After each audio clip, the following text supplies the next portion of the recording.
आजमगढ़ से बड़ी खबर। पूर्वांचल एवं दक्षिणांचल विद्युत वितरण नियमों के निजीकरण के विरोध में आजमगढ़ के बिजली कर्मचारी एवं विद्युत अभियंता एवं संविदा कर्मियों ने विद्युत कर्मचारी संघर्ष समिति उत्तर प्रदेश के आह्वान पर प्रदेश व्यापी आंदोलन के तहत आजमगढ़ के सिधारी हाइडिल कार्यालय के बाहर कार्यालय समय के बाद विभागीय कार्य संपादित कर शाम 5 बजे के बाद बिजली के निजीकरण के विरोध में विरोध सभा कर मोमबत्ती जुलूस निकालकर चेतावनी दी गई। ऊर्जा क्षेत्र के निजीकरण के दौरान प्रदेश की जनता को मोमबत्ती युग में लाने के लिए ऊर्जा प्रबंधन के प्रयास को किसी भी हालत में प्रदेश के बिजली कर्मचारी पूरा नहीं होने देंगे। दिनांक 1 फरवरी 2025 को लखनऊ में संयुक्त संघर्ष समिति के सभी घटक संघों सेवा संगठनों की केंद्रीय कार्यकारिणी की संयुक्त बैठक कर आगे की कार्यक्रम घोषित किए जाएंगे। माननीय मुख्यमंत्री जी से उत्तर प्रदेश सरकार से अपील किया गया कि निजीकरण की प्रक्रिया हेतु जारी की गई टेंडर नोटिस को तत्काल निरस्त किया जाए। इस सभा के दौरान महाकुंभ में हुए हादसे के दिवंगत हुए लोगों को शोक व्यक्त करते हुए श्रद्धांजलि भी दी गई।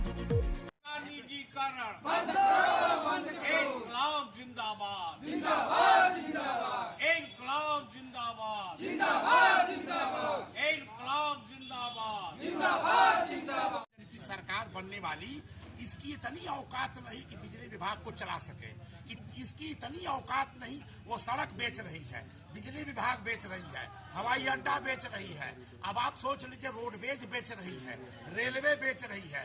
ये इसकी यही औकात है। अब इसको कोई सौदेबाज मिल गया होगा कि हम बिजली विभाग में इतना फायदा दे देंगे, तो उसको बेचने का काम शुरू कर दिया। जिस प्रकार से माननीय प्रधानमंत्री, माननीय मुख्यमंत्री और माननीय ऊर्जा मंत्री, मैं ऊर्जा मंत्री को क्या कहूं, ये आईएएस अधिकारी थे, ये रिटायर हुए, इसके बाद भी पैसा पाते, अपना चुपचाप घर देखते और समाज में जो समाज की सेवा करते, यहाँ आने के बाद इनको निजीकरण दिखाई पड़ रहा। मैं पूछना चाहता हूँ, भारतीय जनता पार्टी से पूछना चाहता हूँ कि आपके पास कार्यकर्ता नहीं थे कि कोई आप दूसरे किसी कार्यकर्ता को ऊर्जा मंत्री बनाते जो धरती से सारी बातें जानता था? लेकिन ऐसे व्यक्ति को बना जो दमन कर रहा है। मतलब मैं समझता हूं कि केवल उत्तर प्रदेश में मामूली कर्मचारी रह गए, इसलिए उनका दमन किया जा रहा है। मैं कहता हूं जो निजी क्षेत्र में ये काम कर रहे हैं, संविदा में काम कर रहे हैं, तमाम लोगों को आपने निकाल दिया। उनके घरों पे आज राशन कैसे मिल रहा है, उनके घरों के बच्चे दूध बगैर तड़प के मर रहे हैं, उसकी चिंता इनको नहीं है। केवल बिजली विभाग बेचना है, सड़क। तो मैं कहता जब इसी तरह बेचना है, विधानसभा बेच दो, लोकसभा बेच दो, किसी व्यापारी के हाथ में दे दो। क्या जरूरत है तुमको जो है प्रधानमंत्री के पद पर, मुख्यमंत्री के पद पर और ऊर्जा मंत्री के पद पर रहने की आवश्यकता? और इसके बाद आप कहते हैं कि निजीकरण में जाने के बाद हम अधिकारियों को यह छूट देते हैं कि जिस जिले में जाना चाहे वहां चले जाएं, कर्मचारी जहां ट्रांसफर चाहे वहां कर ले, जो रिटायरमेंट लेना चाहते। अरे यह क्या हुआ? सबको रोजी रोटी देने की बात है, स्वेच्छा से रिटायरमेंट क्यों लेगा कोई? आप जबरदस्ती डंडा। और रहा सवाल किसानों का, जब बिजली निजीकरण के हाथ में जाएगी, अन्य प्रदेशों में आप देख लीजिए बिजली 3 गुना, 4 गुना, 5 गुना जो है बिजली का दाम बढ़ा है। और आज गरीबों, डॉक्टर भीमराव अंबेडकर जी ने संविधान में बनाया है कि बिजली को निजीकरण क्षेत्र में नहीं दिया जाना चाहिए। इसके बाद ये संविधान की यही बात मानने वाले हैं। मैं पूछना चाहता हूँ, जो गरीब आदमी, जो आज जिनके घरों पर कोई रोजी रोटी करने वाला नहीं है, ये बिजली विभाग दौड़ करके कितने सालों से अपने कंधे पर खंभा लगा करके गांव में बिजली जलाया है।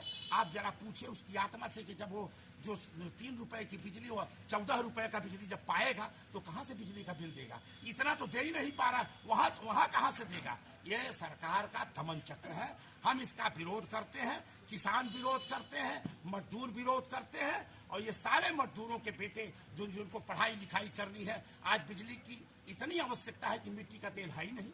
अगर मिट्टी का तेल होता तो हम नहीं कहते, जो मनसो करते। मिट्टी का तेल नहीं है, बच्चे इसी से पढ़ेंगे। इसलिए यह सरकार गरीबों को ये नहीं चाह रही कि आगे बढ़े इनके बच्चे, ये गरीब बच्चे आगे बढ़े, आईएएस पीसीएस हो, जो है अधिकारी बने, ऐसा नहीं चाहते। इसी प्रकार से इस तरह के गंदे काम करना चाह रही सरकार। और मैं समझता हूं कि यह सरकार, अभी जो प्रयाग में घटना हुई है, समाचारों को दबाया जा रहा है, कितने लोग मरे हैं इसकी सूचना वो नहीं दे पा रहे हैं। तो ये इनकी व्यवस्था यही है, बहुत नाम, मतलब झूठी बात बोलने का इनका यही है।